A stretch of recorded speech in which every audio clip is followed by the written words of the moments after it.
अस्सलामुअलैकुम everyone. So last video में हमने एपिसाइक्लिक गियर ट्रेंड का टेबल बनाना सीखा था और हमने ये देखा था कि बड़े आराम से जो है वो आप आरपीएम वगैरह सिस्टम की निकाल सकते हैं। तो अब हम इसको प्रैक्टिकली इस्तेमाल करेंगे इन न्यूमेरिकल। तो let's move forward and start a numerical.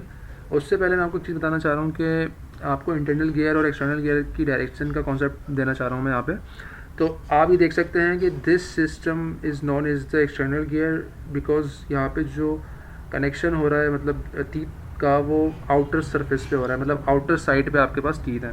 तो इस कंडीशन में जब भी दो गियर कनेक्ट करेंगे तो वो हमेशा आपस में अपोजिट डायरेक्शन में रोटेट करेंगे। तो you can see this is rotating in the clockwise direction while this gear is rotating in counter clockwise direction. तो नेगेटिव साइन आएगा। तो जब भी आप नंबर ऑफ टीथ, जब भी आप आरपीएम या स्पीड रेशो निकाल रहे होंगे तो वहाँ नेगेटिव साइन आएगा।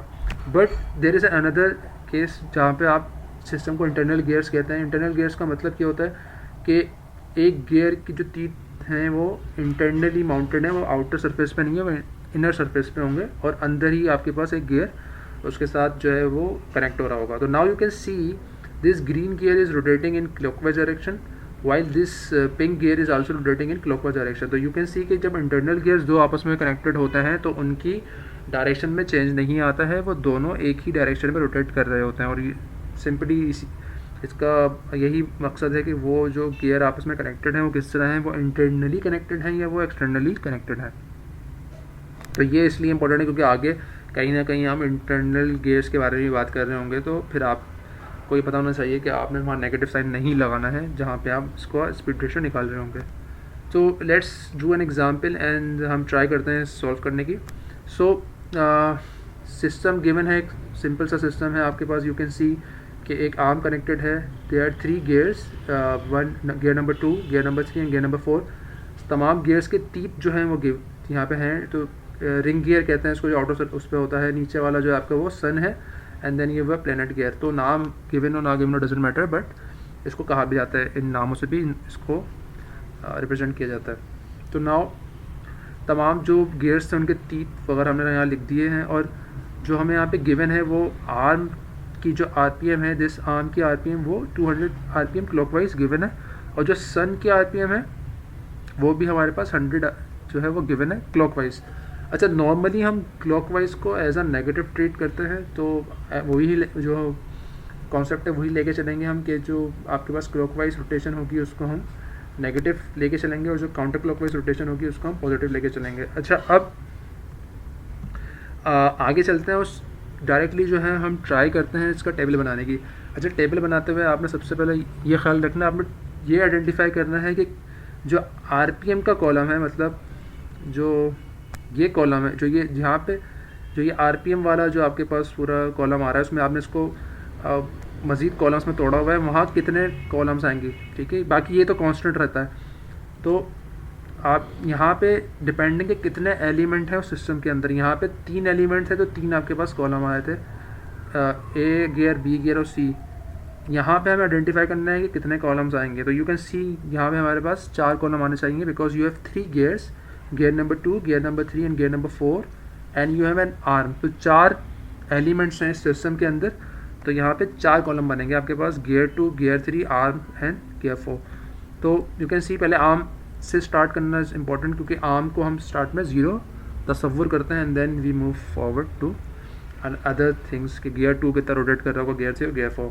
तो हमने टेबल बना लिया आराम से, स्टेप्स आ गए, कंडीशंस आ गई and then you have RPM of arm 1, gear 2, gear 3, gear 4। पहली कंडीशन क्या होती है आपकी? पहली कंडीशन में हम ये तसव्वुर करते हैं कि हमारा आर्म जो है वो फिक्स्ड है, यानी कि उसके पास कोई आरपीएम नहीं है, और हम ये लिखते हैं कि जो गियर 2 है उसको हम +1 आरपीएम दे रहे हैं, मतलब उसकी जो आरपीएम है वो 1 रेवोल्यूशन पर मिनट है। और फिर जब ये दोनों को हम आर्म जो है वो 0 आरपीएम पे है, गियर 2 जो है वो 1 आरपीएम पे है, तो फिर हम गियर 3 और गियर 4 का जो रिज़ल्ट है, जो इन दोनों की आरपीएम है, वो हम जो स्पीड रेशो है उसके ज़रिए निकालते हैं। तो ये पहला क्या आ गया condition, arm fixed, gear 2 rotates through +1 revolution. Simple हो गया, दोनों चीज़ें आ गई यहाँ पे। Now in order to find gear 3 RPM, तो we will use simple speed ratio. तो अब आप यहाँ देख सकते हैं मुझे गियर 2 जो है वो हमारा इनपुट है, और गियर 3 जो हमारा आउट, मतलब इस जो आपके पास रो है उसकी बात कर रहा हूँ मैं, कि गियर 2 जो है वो +1 RPM आपके पास गिवन है, और आपने गियर 3 की RPM निकालनी है, तो आपने N3 निकालनी है और आपको N2 गिवन है,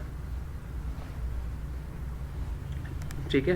तो अब आप यहाँ देख सकते हैं कि ऐसे यहाँ पे मैं जो है वो रिलेटिव की बात नहीं कर रहा हूँ, और रिलेटिव की टर्म्स में नहीं लिख रहा हूँ उसको, क्योंकि सिंप्लीफाई करने के लिए। तो आप ये देख सकते हैं कि 3 और 2 जो है वो कनेक्टेड हैं यहाँ पे, दोनों के टीथ जो है वो मैश हो रहे हैं, तो फिर इसका मतलब हम बड़े आराम से हम जो है वो स्पीड रेशो लगा सकते हैं। तो ये स्पीड रेशो का फॉर्मूला आ गया 2 और 3 में। अगेन 2 और 3 एक्सटर्नली कनेक्टेड हैं, तो 2 और 3 आप जो है वो अपोजिट डायरेक्शन में रोटेट करेंगे, तो that's why there is a negative sign here. तो N2 इज़ 1, तो N3 आप बड़े आराम से सिर्फ आपको -2T2 डिवाइडेड बाई T3 बचेगा, जो कि यहाँ पे हमने लिख दिया है। तो जो गियर 3 की RPM है is nothing but a ratio of -2T2 divided by T3.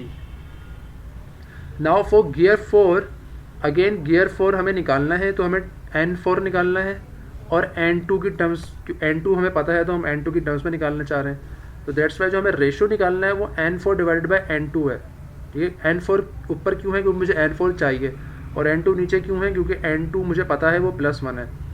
But the problem is 4 which is the ring gear जो आउटर उस पर है, और जो 2 जो कि सन गियर है वो आपस में कनेक्टेड नहीं है, तो हम डायरेक्टली इसको रिलेट नहीं कर सकते, हमें स्टेप्स में करना पड़ेगा। तो in order to relate 4 and 2 we need to relate first 2 and 3 and 3 and 4। जब हम 2 और 3 और 3 और 4 को रिलेट कर लेंगे तो ऑटोमेटिकली 4 और 2 रिलेट हो जाएगा। तो अगर ये हमें N4 डिवाइड बाई N2 चाहिए, तो हमने इसको 2 हिस्सों में तोड़ दिया है। One is N4 divide by N3 and the other one is N3 divided by N2, ठीक है। तो आप देख सकते हैं इसको 2 हिस्सों में तोड़ दिया है, और फिर अगर हम इसको N4 और N3 का जो स्पीड रेशो का फॉर्मूला लगाएंगे तो it will become T3 divide by T4, reciprocal होता है, और जो N3 divide by N2 it will become T2 divide by T3। तो basically N4 divide by N2 is this thing, ठीक है। ये जो T3 डिवाइड बाई T4 और N2 T2 divide by T3 है, तो ये आपके पास रिजल्ट आएगा इसका। अच्छा, अब आप यहाँ देख सकते हैं कि there will be a negative sign here, ठीक है। सो यू कैन सी कि जो 2 और 3 हैं वो अपोजिट रोटेट करेंगे, बट 3 और 4 जो है वो एक ही डायरेक्शन में रोटेट करेंगे, तो एक ही नेगेटिव साइन आएगा। There is only a negative sign है, सिर्फ T2 और T3 के साथ जो है वो नेगेटिव साइन आएगा, वो मैंने उसको बाहर कॉमन में लिख दिया है। तो और सिंप्लीफाई करने के लिए मज़ीद आप इसको T3 कैंसिल आउट हो जाएगा, तो you will get T2 divided by T4। Simply आप T2 डिवाइडेड बाई T4 लिख सकते हैं। सो नाउ ये आपके पास रिजल्ट आ गया है। अगली जो हमारे पास रो बनेगी उसमें हम क्या करते हैं, आर्म को फिक्स ही रखते हैं, और +1 की जगह हम कोई वेरिएबल इस्तेमाल करेंगे जो कि यहाँ पे x होगा। तो x का मतलब ये है कि हर चीज़ को बेसिकली आप x से मल्टीप्लाई करते हैं सिंपली, तो you will multiply everything in the first row. Second row बनाने के लिए तमाम चीज़ों को आप x से मल्टीप्लाई कर देंगे, तो this +1 will become +x and so on. So आपने सिर्फ x से मल्टीप्लाई कर दिया। नाउ द थर्ड रो में आप ये करेंगे कि आप आर्म को कोई रोटेशन देंगे आप, और आर्म को रोटेशन देने का मकसद ये है कि आप इस सेकंड रो के अंदर जो आर्म को आप रोटेशन दे रहे हैं उसका वेरिएबल जो है वो ऐड करेंगे। तो लेट्स सपोज आर्म की जो रोटेशन है वो +y है, तो इसलिए हमें तमाम एलिमेंट्स के अंदर +y को ऐड करना पड़ेगा, क्योंकि हम आर्म की रोटेशन दे रहे हैं। तो यू कैन सी कि तमाम आर्म 1, गियर 2, गियर 3, गियर 4 सब में हमने +y को ऐड कर लिया है। एंड इन द लास्ट जो आपके पास रो है उसमें टोटल मोशन में आपने सिंपली रिस्पेक्टिव कॉलम्स को ऐड कर लेना है। तो this is will be +y, respective column से बता दिए 2 और 3 कॉलम को, क्योंकि पहला जो कॉलम है वो is just the starting point. तो जो सही जो आपके पास वेरिएबल की टर्म्स में कॉलम है वो आपके पास रो नंबर 2 और रो नंबर 3 हैं। तो आपने इन दोनों को ऐड करना है, x और y को, and then you will add this. इन दोनों को अगर आप ऐड करेंगे 2 और 3 जो आपके पास एलिमेंट्स हैं, तो you will get the RPM of gear 3, and similarly in दोनों को ऐड करेंगे तो you will get the RPM of gear 4। तो ये जो टोटल आपके पास रिजल्ट है ये टोटल RPM है, दिस, अगर मुझे गियर 3 की आरपीएम निकालनी हो तो दिस इज़ द आंसर, अगर मुझे गियर 4 की आरपीएम निकालनी है तो this is the answer and so on. तो अब ये देखते हैं कि हमने निकालना क्या था। हमें निकालना ये था, हमें रिंग गियर जो आपके पास आउटर गियर है उसकी आरपीएम निकालनी थी, सही है। तो विच इज़ गियर नंबर 4। तो इट्स मीन कि हमें ये रिज़ल्ट चाहिए, we need to find this result, ठीक है। तो पहले लेट्स क्योंकि इसमें हमें इसको सॉल्व करने के लिए we need to find x and we need to find y। T2 और T4 हमें पता है, हमें x और y निकालना है।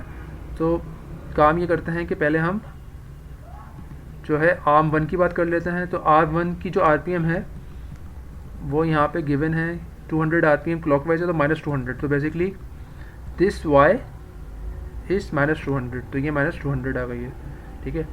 इसके अलावा जो हमें एक और आरपीएम गिवन है वो सन की आरपीएम गिवन है, यानी गियर नंबर 2 की। तो गियर नंबर 2 कहाँ है आपके पास, gear number 2 is x + y। तो गियर 2 की जो आरपीएम है वो x + y के बराबर है, विच इज़ 100। तो N of sun which is this thing, gear number 2 is sun, तो उसकी आरपीएम 100 आरपीएम है, वो x + y के बराबर है। तो आपको y पता है, यहाँ से आप x निकाल लेंगे विच इज़ 100 आरपीएम। तो इट्स मीन के x जो आपके पास आर्म की रोटेशन है यहाँ पे वो जो है वो काउंटर क्लॉकवाइज 100 आरपीएम। तो now you know x, you know y, so you can simply put everything in this equation and you will get the RPM of gear 4 which is -250 RPM। तो इससे ज़ाहिर ये हुआ कि गियर 4 जो है वो भी क्लॉकवाइज रोटेशन में होगा और उसकी जो आरपीएम होगी वो 250 आरपीएम रेवोल्यूशन पर मिनट आप कह सकते हैं वो होगी। तो यू कैन सी कि जो अगर आपने टेबल बनाना आपने सीख लिया है तो it's very very easy to find the RPMs of other gears जो कि वहाँ पे मिसिंग हैं। तो ये एक बहुत ही अच्छी चीज़ है कि आप बड़े आराम से बाकी जो आपके पास गियर्स हैं उसकी आरपीएम निकाल सकते हैं इस तरीके से, तो वो सिंप्लीफाई हो जाता है। तो यहाँ पे हम इस वीडियो ख़त्म करते हैं और नेक्स्ट वीडियो में हम एक आखिरी एग्जाम्पल ट्राई करेंगे। तो सी यू गाइस सून, अल्लाह हाफिज़।